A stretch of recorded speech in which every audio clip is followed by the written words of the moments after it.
আসসালামু আলাইকুম, welcome back to my channel. আজকে সবার সামনে চলে এসেছি খুবই শোকের একটা সংবাদ নিয়ে। সেটি হচ্ছে মহামারী আক্রান্ত হয়ে সিলেটের ওসমানী মেডিকেল কলেজের সহকারী অধ্যাপক না ফেরার দেশে চলে গেলেন গরিবের ডক্টর মঈনুদ্দিন। সবার সব প্রচেষ্টা ব্যর্থ করে গরিবের ডক্টর মঈনুদ্দিন আজ ভোরে না ফেরার দেশে চলে গেলেন।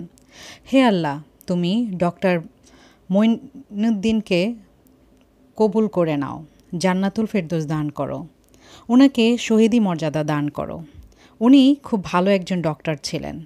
উনি ইবনে সিনা এবং ওসমানী মেডিকেলে রেগুলার বসছেন। আমরা আর কি করতে পারি ওনার জন্য দোয়া ছাড়া? এই সেই হাউজিং স্ট্রিট এলাকা যেখানে নাকি ডক্টর মঈনুদ্দিন থাকতেন। এই সারা হাউজিং স্ট্রিট সহ সারা সিলেটবাসী আজকে শোকাহত, কারণ ডক্টর খুবই ভালো ছিলেন।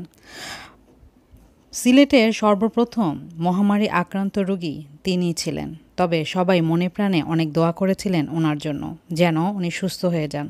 আসলে উনি দোয়া পাওয়ার মতোই একজন মানুষ।